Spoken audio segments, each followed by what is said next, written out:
RSI यानी कि relative strength index technical analysis में एक बहुत इंपॉर्टेंट इंडिकेटर है।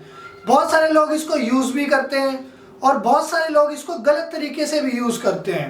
ठीक है, तो इसके नाम में ही पहली बात तो रिलेटिव स्ट्रेंथ है, जिसका कि मतलब होता है एक स्टॉक की क्या रिलेटिव स्ट्रेंथ है मार्केट से रिलेटेड या उसके सेक्टर से रिलेटेड।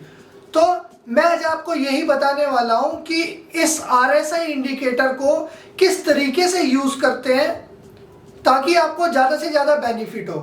हम इसको पोजिशनल बेसिस पर भी यूज़ कर सकते हैं और इंट्राडे बेसिस पर भी यूज़ कर सकते हैं। तो इसके यूज़ को किस बेसिस पर करना चाहिए मैं आपको वही आज ब्रीफली में समझाऊंगा।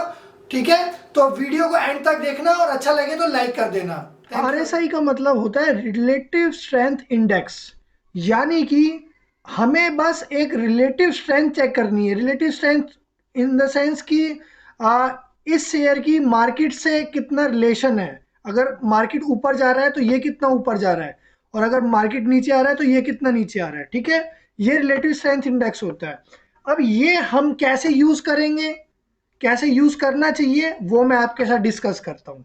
ठीक है, तो आपके सामने मैंने नीचे की साइड जो है आरएसआई लगा दी है। सिंपल आरएसआई है, इसमें मैंने कुछ भी यूज नहीं किया है। यहाँ पर हम दो चीजें जो है यूज करते हैं जो हमें नहीं यूज करनी। पहला चीज ये, हमें ओवरबॉट और ओवरसोल्ड जो हम यूज करते हैं ज्यादातर, जो कि 70% से ऊपर अगर ऊपर जाता है तो हम ओवरबॉट समझते हैं, यानी कि वहां पर बाय नहीं करना। और वहीं अगर 20% के नीचे आ जाता है या 30% के नीचे आ जाता है तो हम उसको ओवरसोल्ड समझते हैं और उसके नीचे सेल नहीं करते। ठीक है, अब यहाँ पर एक चीज ध्यान से देखना, भले ही इसमें डिफॉल्ट में ये सेटिंग लगी आती है ओवरबॉट और ओवरसोल्ड की, लेकिन हमें ये यूज नहीं करनी है।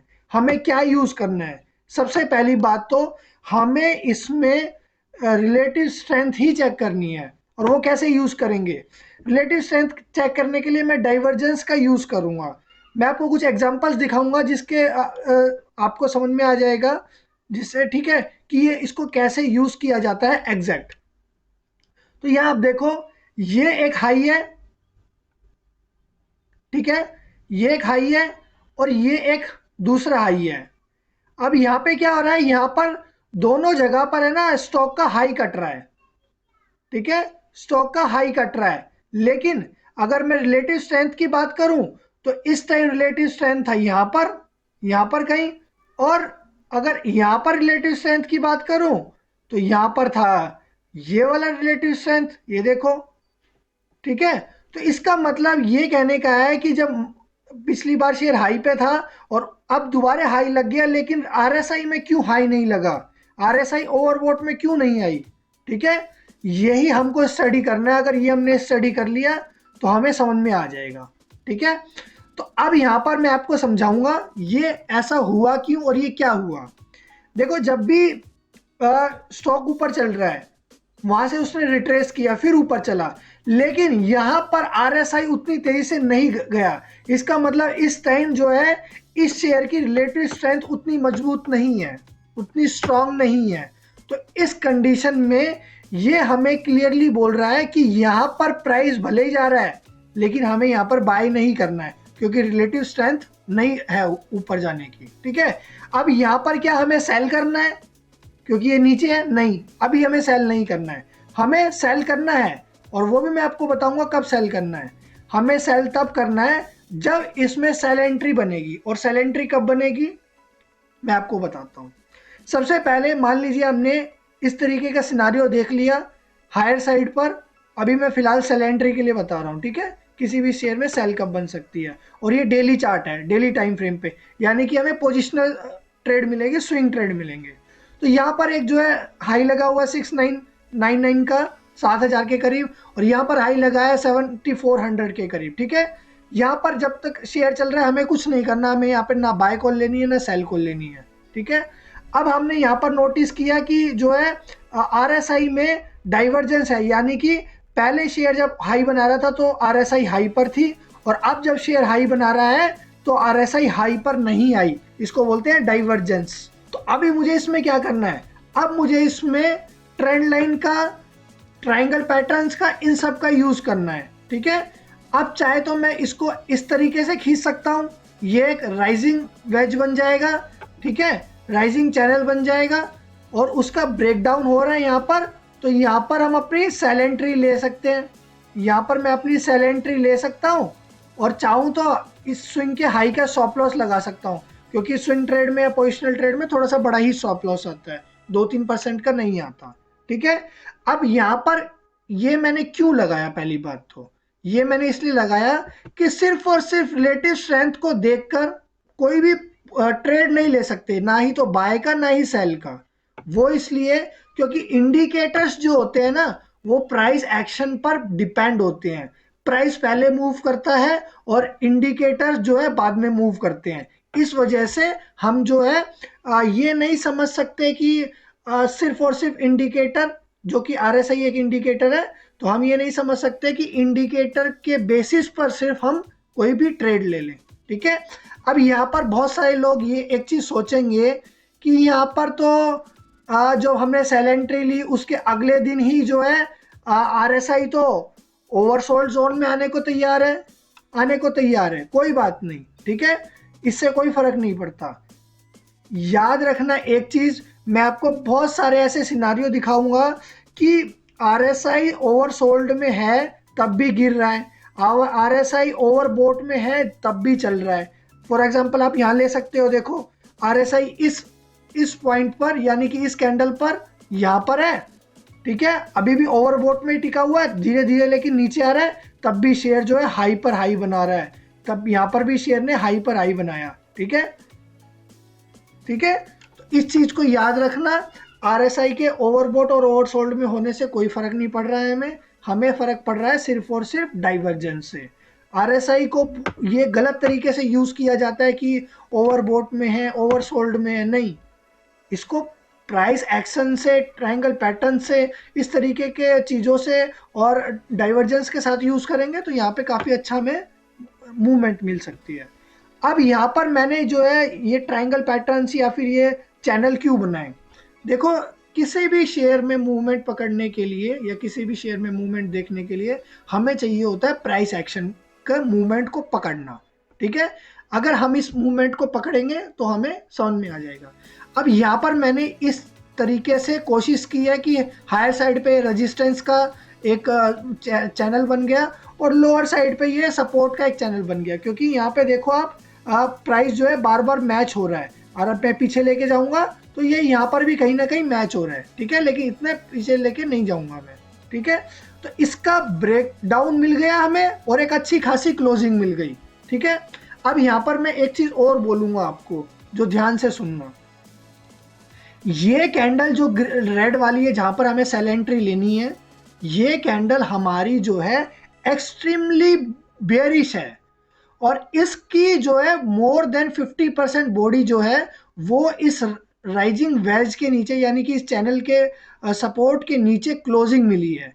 हमें चाहिए कि हमारी जो बेयरिश कैंडल है, या अगर बुलिश सिनारियो में करेंगे तो हमारी बुलिश कैंडल है जो, वो 1/3 या 1/2 यानी कि 50% जो है इसके नीचे क्लोज हो, यानी कि सपोर्ट अच्छे से टूट जाए और अच्छी क्लोजिंग मिले।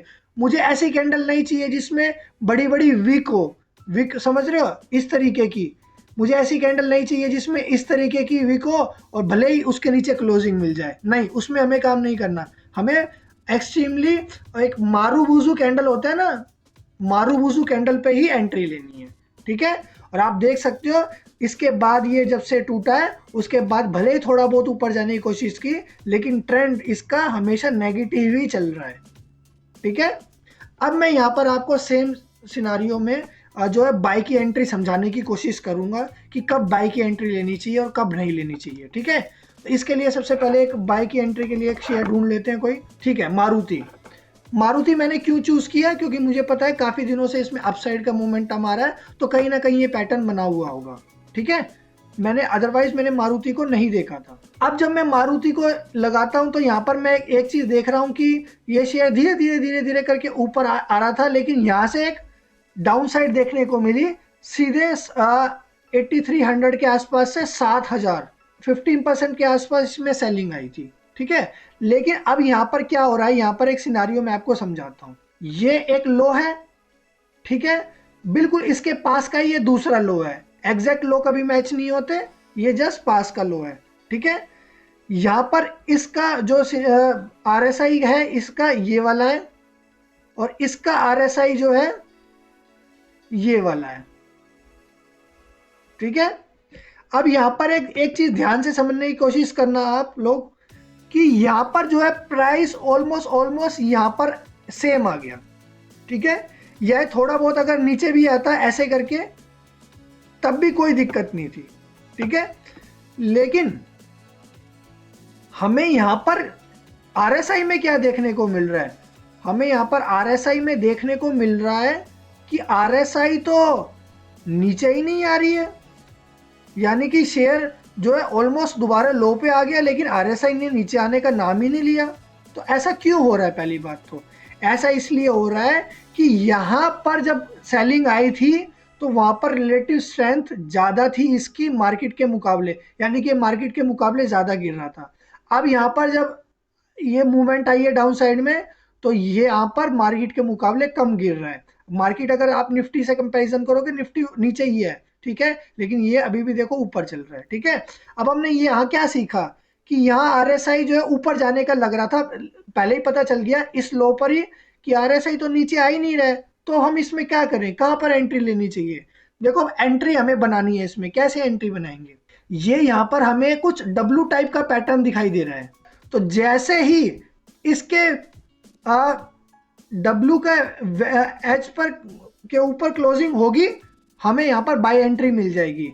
अब ध्यान से यहाँ पर एक चीज और देखनी है कि ये जो ग्रीन कैंडल है ये वाली, ठीक है, यहाँ पर देखना कि इसमें जो है बाय एंट्री बन चुकी है, क्योंकि मैंने आपको बताया था हाफ या फिर 1/3 कैंडल जब क्लोजिंग होगी उसके ऊपर या नीचे, तो वहां पर बाय एंट्री बन जाएगी। और यहाँ पर इस कैंडल, ये जो कि अच्छी कैंडल है मारूबुजू टाइप की, ठीक है, यहाँ पर इसमें एंट्री बन चुकी है बाई की। अब यहाँ पर आप चाहो तो स्टॉप लॉस है ना, इसके लो के नीचे ही आता है वैसे स्टॉप लॉस, हमेशा इसके लो का ही स्टॉप लॉस रखना, वो भी क्लोजिंग बेसिस पर, ठीक है।